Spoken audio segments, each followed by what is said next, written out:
Ya, para pencari berita Alfi, bertemu kembali dengan Kang Zi. Pada kesempatan kali ini Kang Zi akan sedikit membahas tentang Pasar Dieng Gunung Lawu.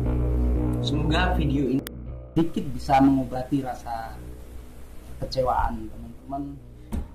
Jadi gini ya teman-teman, dari gambaran yang saya dapatkan bahwa Pasar Setan di Gunung Lawu itu, buat teman-teman yang pernah ke Gunung Lawu tentu sudah paham ya, Pasar Setan itu lokasinya seperti apa.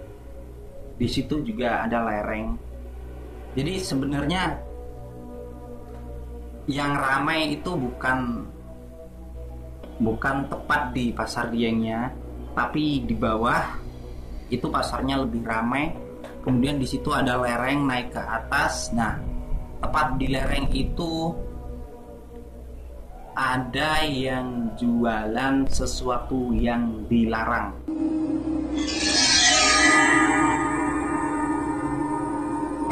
Kemudian naik lagi, di situ nanti akan ada kabut tebal dan ada sebuah gua yang katanya jika ada manusia atau ada seseorang,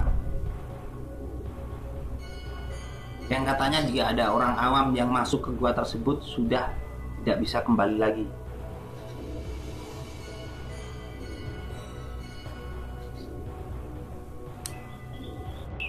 Jadi gini ya teman-teman, jika kita berbicara tentang hilangnya Alfi, sudah banyak sekali dari teman-teman yang komentar di video-video saya sebelumnya, dan saya ucapkan terima kasih atas semua masukan-masukannya. Kemudian dari saya pribadi, saya pernah menanyakan hal tersebut ke seseorang,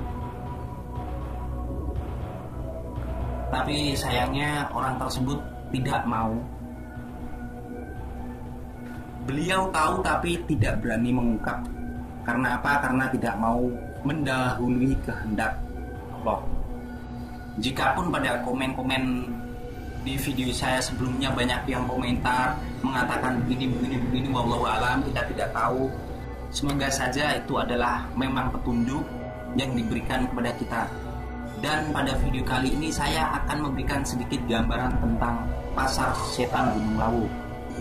Intinya Pasar Setan di Gunung Lawu itu sebenarnya sama persis dengan pasar-pasar yang ada di daerah kita. Seperti contoh, di daerah Jakarta ada Pasar Induk Kramat Jati. Di pasar tersebut pasti ada yang berkuasa. Dan yang lebih logis lagi adalah yang namanya pasar pasti ramai. Karena apa? Karena ratusan bahkan ribuan orang datang ke situ untuk melakukan transaksi jual beli, baik itu dari lokal maupun dari luar daerah. Dan jika kita mengamati sebuah pasar, tentu ada satu hal yang menarik dari sebuah pasar, yaitu di mana hampir di setiap pasar pasti ada sesuatu yang istimewa yang dijual di situ. Entah itu barangnya langka maupun harganya sangat mahal sekali. Dan ternyata di Pasar Setan Gunung Lawu atau Pasar Dieng tersebut juga ada sesuatu yang dijual secara ilegal, secara sembunyi-sembunyi. Namun hal tersebut kita bahas nanti saja. Kita kembali ke definisi pasar secara umum. Ratusan bahkan ribuan orang datang ke situ untuk melakukan transaksi, sehingga pasar tersebut sangat-sangat ramai sekali. Dan itu juga yang terjadi di Pasar Setan Gunung Lawu. Dan yang berkumpul itu semuanya adalah jin. Karena itulah Pasar Setan Gunung Lawu menjadi salah satu titik rawan bagi para pendaki. Dari sini saya ingin mengajak teman-teman membayangkannya. Ketika kita lewat di sebuah pasar yang cukup ramai sekali, pikiran kita kosong. Anggap saja kita melihat seseorang yang lewat di keramaian pasar dalam keadaan seolah-olah bingung. Mungkin pikirannya kosong. Apa yang akan kita lakukan? Tentu kita akan mendekatinya dan menanyakan. Hanya saja yang terjadi di Pasar Setan Gunung Lawu,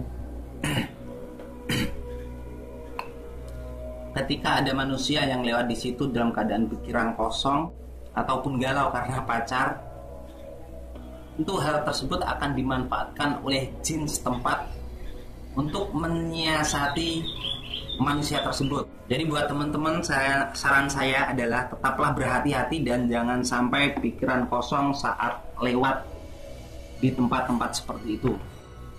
Karena ketika pikiran kosong, galau, atau pikiran kita kotor, setan akan lebih mudah memperdayai kita.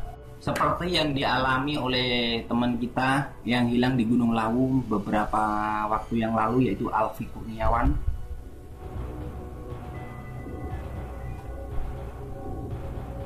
Sebenarnya di sini saya tidak bermaksud untuk memojokkan, menyalahkan, ataupun menghakimi ya. Tapi di sini saya hanya sekedar menerka saja. Bisa jadi Alfi saat di pasar Dieng itu dia kurang sopan atau pikirannya sedang kosong, sehingga jin memperdayai atau menguasai pikirannya. Dan untuk menyesatkan manusia, sebenarnya jin ini memiliki banyak sekali cara, tergantung pikiran dan niat manusia tersebut. Seperti contoh, sampean pergi ke Lawu karena sesuatu masalah, anggap saja karena terlilit hutang. Di tengah perjalanan, sampean punya niatan atau pikiran, andai saja saya bisa kaya, dapat kekayaan dari sini. Bisa, akhirnya jin pun menjadi sosok yang kaya dengan penampilan glamor, mungkin dengan hanya menggunakan emas, sehingga Anda terbuai, tertarik, dan orang tersebut mengarahkan Anda untuk mas kailo watu sembahan jalu oning sing nunggu engko mesti dadi wong sugih. Nah adalah akhirnya kita pun meminta ke selain Allah. Ini hanya sekedar gambaran. Hanya saja kasus yang dialami Alfi beberapa waktu yang lalu sedikit berbeda. Bisa jadi Alfi sudah berbuat salah, nggak tahu kesalahannya apa, atau mungkin pikirannya kosong, sehingga jin yang ada di situ menyesatkan jalannya Alfi hingga masuk ke sebuah tempat. Kita tidak tahu. Mungkin Alfi sudah masuk ke sebuah tempat yang dimana tempat itu kasat mata dan tidak dapat keluar lagi. Sekali lagi maaf, ini baru kemungkinan. Seandainya kalau memang Alfi disesatkan dan tidak dapat keluar lagi, motif apa sehingga Alfi disesatkan? Nah, ini yang jadi tanda tanya. Kita kembali ke definisi pasar tadi. Di sebuah pasar pasti ada sesuatu yang dijual, dan barang itu sangat istimewa dan tentunya harganya sangat mahal sekali. Dan di pasar setan atau pasar Dieng di Gunung Lawu itu ada sesuatu yang dijual secara ilegal. Kenapa ilegal? Karena penguasa di Gunung Lawu sangat melarang keras pasar tersebut untuk menjual sesuatu itu tadi. Dan kemudian siapa yang berkuasa? Ya, seperti yang kita ketahui, beliau adalah Sunan Gunung Lawu atau Pangeran Brawijaya yang sudah muksa di Gunung Lawu. Kenapa beliau melarang pasar Dieng itu menjual sesuatu itu tadi? Mungkin itu karena Sunan Lawu menganggapnya itu adalah sesuatu yang haram dan sangat-sangat tidak diperbolehkan. Untuk itu saya berpesan kepada teman-teman yang hendak mendaki Gunung Lawu, jangan lupa untuk kirim doa, setidaknya hadiah kita kirimkan untuk junjungan kita Nabi besar Muhammad SAW, pada para guru, para ulama, dan jangan lupa pada beliau Sunan Lawu. Semoga dengan karomah-karomah beliau Allah senantiasa memberikan kelancaran perjalanan kita dan Allah senantiasa memberikan keselamatan. Dan tidak lupa buat teman-teman ya yang masih penasaran, ingin sangat tahu sekali, dapat mencari tahu di channelnya Pak Den, karena Pak Den ini sudah mencoba menguak misteri pasar setan sekitar 1 minggu yang lalu dan videonya sudah diupload. Jadi buat teman-teman yang ingin tahu kejelasannya bisa cek di video Pak Den atau klik link pada deskripsi video ini ada di bawah. Saya rasa cukup sekian video dari saya, dan dari sedikit penjelasan ini tadi silakan teman-teman menyimpulkan.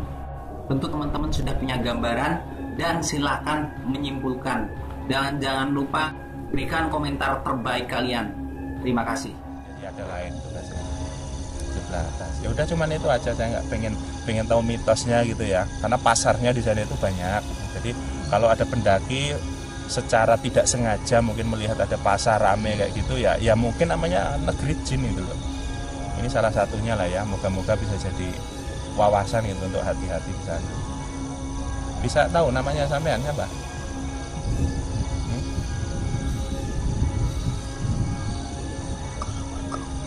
Kalau bergawa namanya sebutan saya. Oh, sebutannya kalau bergawa. Sama anak buah saya. Anak buah manggilnya itu. Agemane apa, Gus? Nyala tali aja. Hah? Tali. Tali aja. Di punggungnya masih disimpan. Ya, galak oke lah. Di punggung punya senjata apa sih? Tidak perlu tahu. Enggak, cuman pengen tahu aja gitu loh. Nanti siapa tahu gitu kan bagus mana gitu loh dengan senjata punya saya. Tidak boleh. Enggak boleh. Ada waktunya. Oh, ada waktunya. Jadi kalau ada serangan kali ya, mungkin ada serangan dari keluarin. Apa saya coba nyerang gitu biar keluar gitu? Tidak perlu. Oh, nggak perlu. Ya, siapa tahu pengen sharing gitu kan, pengen nyoba gitu loh. Saya kan manusia sih gitu loh. Saya tahu rombongan. Hah? Saya tahu rombongan ini. Oh, tahu. Tahu dari mana? Grup kami tahu dari mana? Saya melihat. Oh, ngelihat tadi waktu dibuka ya, ngelihat. Kan nggak ada yang pintar di sini. Oh, manusia biasa semua. Ini manusia biasa semua, nggak ada yang pintar di sini. Ya, cuman pengen tahu gitu loh. Ini taringnya panjang. Itu taringnya bisa keluar api loh. Kalau nggak ada mantra. Ya.